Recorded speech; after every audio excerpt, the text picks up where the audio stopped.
नमस्ते, मैं खुशबू साहू। आप देख रहे हैं दिव्य क्रांति न्यूज। नवीन जिला शक्ति के जयजयपुर विधानसभा के 2018 में विधायक प्रत्याशी रहे अनिल चंद्रा के ऊपर हमला हुआ है।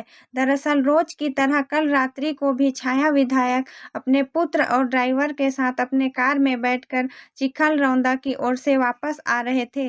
तभी मोड़ के पास घात लगाकर पिकअप वाहन लिए बैठे हुए अज्ञात व्यक्ति द्वारा उनकी कार को बड़ी ही तेजी से ठोकर मार दिया गया, जिससे कार पलटते हुए गड्ढे में जा गिरी। हालांकि कार में लगे सभी एयरबैग का समय पर खुल जाने से कार सवार तीनों व्यक्तियों को मामूली चोटें आई हैं, जिसकी प्राथमिकी जयजयपुर थाने में दर्ज कराते हुए प्रेस वार्ता कर जानकारी साझा किया गया। गौरतलब है कि इससे पहले इनके निजी निवास में 2 बार चोरी की घटना भी घटित हो चुकी है और अब ये घटना घटित होना प्रदेश की कानून व्यवस्था पर सवाल खड़ा कर रही है कि कैसे कोई सत्ताधारी पक्ष के नेता के साथ बार-बार घटना हो रही है, लेकिन एक बार भी पुलिस किसी भी प्रकार की कोई कार्रवाई नहीं कर पाई है। शक्ति जिला से जगन्नाथ प्रसाद चंद्रा की रिपोर्ट। आप सबको नमस्कार और आने के लिए धन्यवाद। कल रात को एक घटना हुई जिसके लिए आप लोग को आमंत्रित किया मैंने। रोज़ खाना खाने के बाद अपने बच्चों को मैं घुमाने के लिए चिखलरौंदा तक जाता हूँ। तो कल रात जब चिखलरौंदा से हम लोग वापस आ रहे थे तो मोड़ के पास एक पिकअप गाड़ी खड़ी थी जिसकी लाइट चालू थी, और जैसे ही हमारी गाड़ी मुड़ी उस पिकअप ने तेज़ी से आते हुए हमारी गाड़ी को ठोकर मारी और हमारी गाड़ी 4-5 पलटी खाते हुए जा गिरी। चूँकि एयरबैग खुल गया इसलिए किसी को जनहानि नहीं हुई, पर किसी का जानबूझ के किया हुआ षड्यंत्र मेरे को लगता है। हालांकि ऐसे मेरी घटना किसी से व्यक्तिगत दुश्मनी तो है नहीं, समझ नहीं आया, पर कहीं ना कहीं किसी ने जानबूझ के ऐसा किया है, ऐसा लगता है।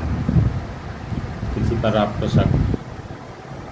शक तो नहीं, अगर व्यक्तिगत दुश्मनी तो किसी से नहीं है, राजनीतिक वैसा द्वेष भी नहीं है। राजनीतिक तो जनता होती है, वो हर पार्टी में रहती है, पर ये चीज़ इतना निष्ठा का काम करना मेरे को नहीं लगता कि करना चाहिए। अगर किसी ने किया तो है ज़रूर, पर मुझे नहीं लगता कि ऐसी राजनीति किसी को करना चाहिए ना। अपने थाने में भी सूचना दी गई? हाँ, इसके लिए मैंने थाने में जाके कल रात को ही मैंने एसपी मैडम को फ़ोन किया था, तो टीआई मैम आई थी घटनास्थल पर, और अभी जाके थाने में FIR करवाया हूँ मैं। क्या कह रहे हैं, क्या जांच वगैरह की गई? क्या घटनास्थल पर?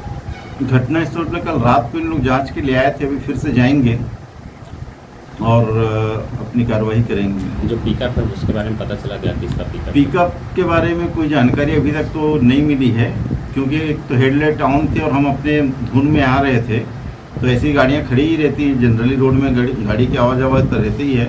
अब वो अचानक से आई और विदिन सेकेंड्स उसने ठोकर मारा, और जब हमारी गाड़ी पलटने के बाद हम खुद ही नहीं समझ पाए क्या करें क्या नहीं। और फिर मेरा छोटा बेटा था, मेरा बेटा मेरे साथ था, तो सबसे पहले तो उसको देखा तो उसके यहाँ कांच गड़े हुए थे, तो उसको निकाला। फिर वैसे कोई बहुत भारी चोट किसी को नहीं आई एयरबैग खुलने के कारण, पर उसको देखा, उसको संभाला, उसके बाद बाहर निकले, तब तक वहाँ पे कोई नहीं था। क्या लगता है आपको, क्या राजनीतिक षड्यंत्र हो सकता है आपके खिलाफ? लगता तो है, और बाकी तो किसी से व्यक्तिगत दुश्मनी तो किसी से नहीं है, राजनीतिक षड्यंत्र ही लगता है मेरे को तो। पर जिसने भी किया बहुत गलत किया है ना। प्रतिद्वंदिता करे, आए सामने से लड़े, पीछे से वार करना बंद कर देना। सर, लगातार आपके साथ घटनाएं घटित हो रही है, 2-3 प्रकार की हो गई, अभी तक किसी प्रकार की कानूनी कार्रवाई नहीं हुई है। इस संबंध में क्या करना चाहेंगे? कानूनी कार्रवाई 2 बार चोरी हुई है, कानूनी कार्रवाई सारी टीम लगी हुई थी, पर अभी तक सफलता प्राप्त नहीं हुई है उनको।